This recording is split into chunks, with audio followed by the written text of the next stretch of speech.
guys, in this video I'll be showing you 4 different techniques to paint polka dots onto your nails. Now polka dots are one of the easiest ways to create nail art yourself, and in this tutorial I will show you 2 ways that will require specific tools that you're going to need to buy, and 2 ways that will use items that you should have lying around at home to create the dots. To start, I've got a dry base of white nail polish. This one is 2 coats of Cert Colors Carpe Diem with no top coat. You can apply a top coat if you're short on time or you don't want to wreck them by bumping them, but I let mine dry completely before adding any dots. The 4 different tools that I'll be using are a gel pen, a dotting tool, a toothpick, and a sewing needle that I've pressed into a pencil eraser to give me more control and something to hold on to a little better.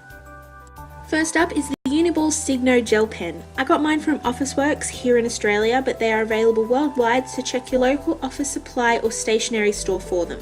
These are amazing for nail art and they don't smear at all when a top coat is applied, unlike the way that some polish can. This is the fine tip gel pen in black, but they also sell them in white and a variety of different other colours. To apply the dots using the gel pen, you simply press the pen tip onto the nail and lift up, leaving a bubble of gel ink on the nail. As you can see, it's probably the easiest way to apply dots.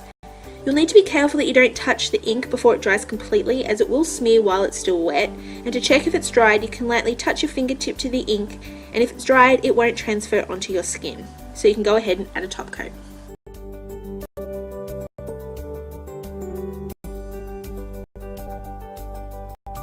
Without applying a top coat, the ink's going to wash off, so you're going to need to seal it down. I'm using Glistening Glow HK Girl Fast Drying Top Coat, and it's one of my favourites. As you can see, none of the ink smudges as I apply the top coat, and they're now sealed under the top coat so they won't come off. The other 3 techniques are going to need polish, so I like to get a scrap piece of paper like this envelope to act as a palette. What I do is get the polish that I'm dotting with and add a drop onto the paper. I'll be using OPI Black Onyx for my dots to keep them the same colour as the gel pen dots so we can compare. Next up, we're going to use a dotting tool that I got from eBay. This is a brush handle dotting tool, unlike the double-ended ones that are more common. I chose this one since it's the smallest that I own. Get your polish and add a dot to the paper that you're using as a palette, and then taking your dotting tool, dab the end into the drop of polish and start applying the dots to the nail. I like to work line by line to keep the dots even.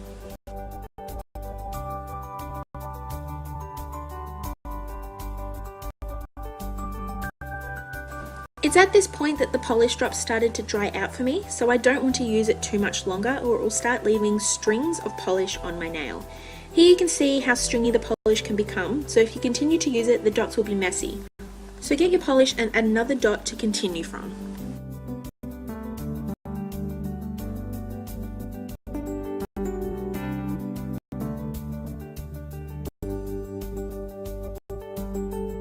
Side by side you can see that the gel pen dots are a lot smaller than the dotting tool dots.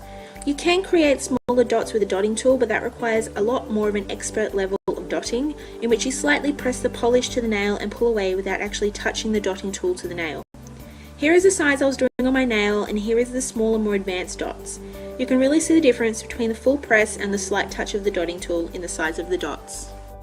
Next up, we're going to be using the toothpick. The toothpick's a lot similar to the dotting tool, but you won't need to buy a dotting tool and probably have a toothpick laying around at home.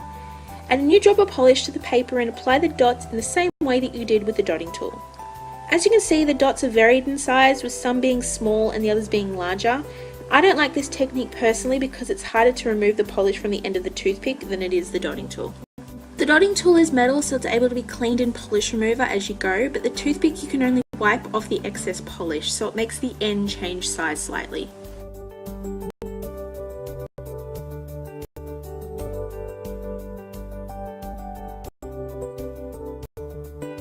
Lastly, we have the sewing needle in the pencil eraser. Again, add a new drop of polish onto the paper and add the dots to your nail.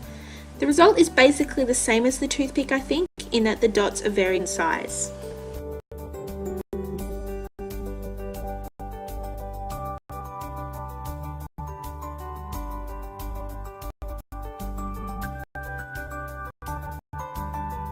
And here's all 4 together: the Signo Uniball pen, the dotting tool,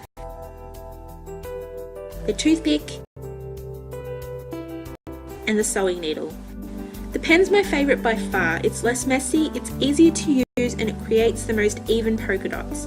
You can even use a pen and draw small circles to create bigger polka dots if you need larger ones, as these are quite small. The dotting tool I think would have looked a little bit better if I hadn't placed them so close together, if it was a little bit more spread out since they're a little bit larger. But it really shows the difference of size that you can get with a dotting tool and a gel pen. The toothpick is too varied for me. You have small and large dots and it's like two different tools we used, but it is a good substitute if you don't want to or you can't buy a dotting tool or a gel pen. The same thing goes with the sewing needle. The dots are too varied for my liking, but if you don't have a dotting tool, it works well enough. Obviously it all comes down to personal preference and what your budget will allow or your ability to actually get the tools, but I do recommend investing in some gel pens or dotting tools to do dotted nail art with. As you can see, they do make a lot of difference. Let me know in the comments what you prefer to do dotted nail art with and which one you think looks the best. If you like this video, then please give it a thumbs up and don't forget to subscribe.